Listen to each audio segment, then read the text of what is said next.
And welcome to In Depth. It is a topic few people really want to talk about, suicide.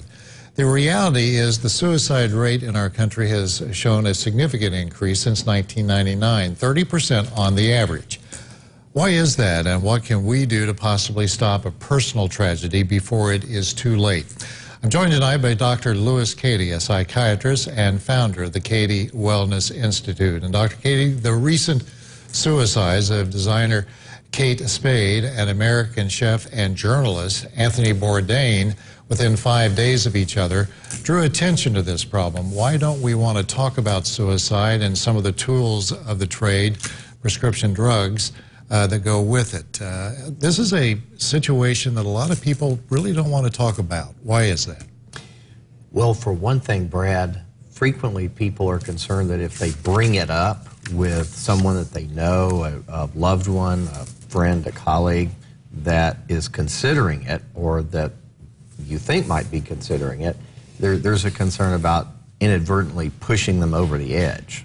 As in, I shouldn't bring it up because then that will just make the idea more real for them. And my position on that is that as long as you are approaching that person that you have concerns about with care and empathy, and you're doing it in a supportive fashion, that you probably are not going to mess up the situation and you just might save their life. The signs that get you to that point, though, the warning signs, the little things that you may not have noticed in the past, but you're starting to notice now, whether it be a family member, a friend, or a colleague. What do you pick up on? Well, one of the classic pictures is steadily worsening depression. More and more despondent, more and more negative, more and more pessimistic, more and more downcast. That's classic. One of the things that people frequently would miss is if the person that is considering suicide uncharacteristically starts to get happier, as in, oh yeah, I got all those problems taken care of. They start giving away some of their possessions. That's a telltale tip. And basically, we were talking about mental illness. We've been hearing a lot about that in recent months.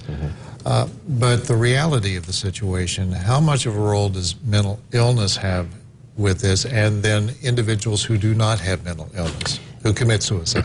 In the study that you mentioned, the morbidity and mortality report from the CDC published last week, June 7th, 54% of the people that were deceased in that study did not have a mental health history.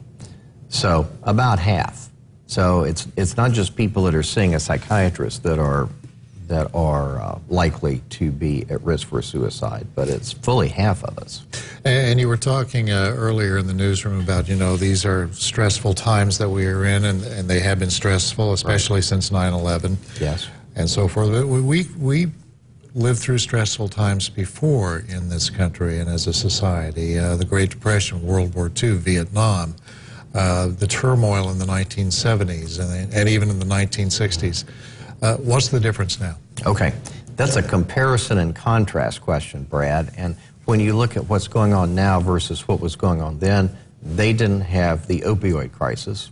They didn't have the internet or Facebook or a poorer quality diet with inadequate nutrition in it.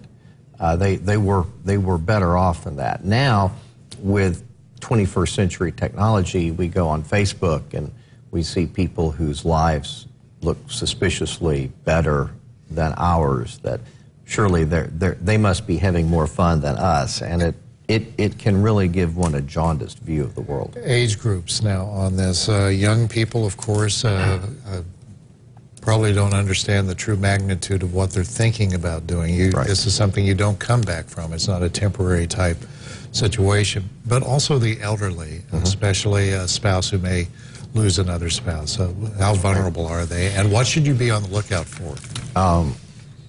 In youth, suicide is the third leading cause of death, so it's a major problem. In later years in life, one of the things that will push elderly folks over into really considering suicide is a sense of loss of control over their life, loss of control over their finances, their health, the fact that their beloved spouse has passed away, that there's simply nothing that they have really significant control of in their life, and it pushes them to be despondent. And prescription drugs, legally prescribed prescription drugs, that's having a major impact. We were talking about the fact that there are so many drugs that are on television right now, and they always list the side effects, which they are required to do, and often side effects are thoughts of suicide.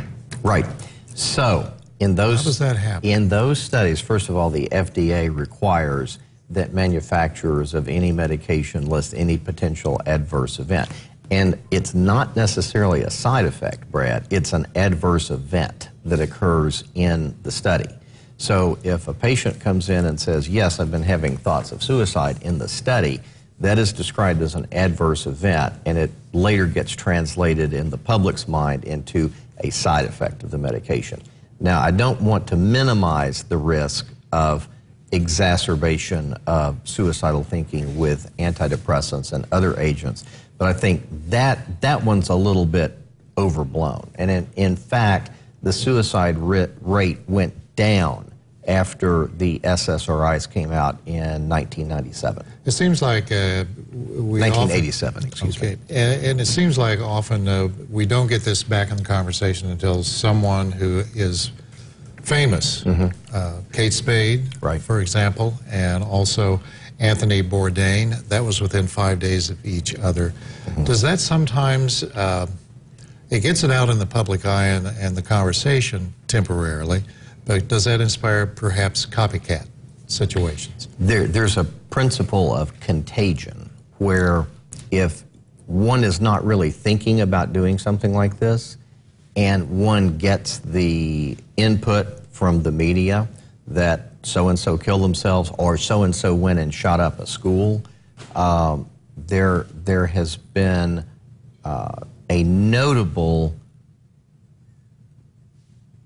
synchronicity of suicides. After one person will commit suicide in an area, then other people, having had that brought to their level of awareness, may do it as well, in the same way as school shootings. He shot up a school, therefore I'm going to consider shooting up a school. So the key to this is look out for warning signs, be alert, but also at the same time be compassionate and tell that person, I'm here for you. And absolutely. And one other thing that comes to mind, Brad, that you asked me about warning signs, increased use of substances. If somebody is really hitting the alcohol harder, smoking more marijuana, using mind-altering substances, that's a warning sign right there, particularly if they're depressed and downtrodden and just seem that giving up. Yeah, giving up. All right. Dr. Lewis Cady, thank you so much for joining us tonight. Good to see you as always, and thanks for talking about a very difficult and often painful subject. Thank you, Brad. All right.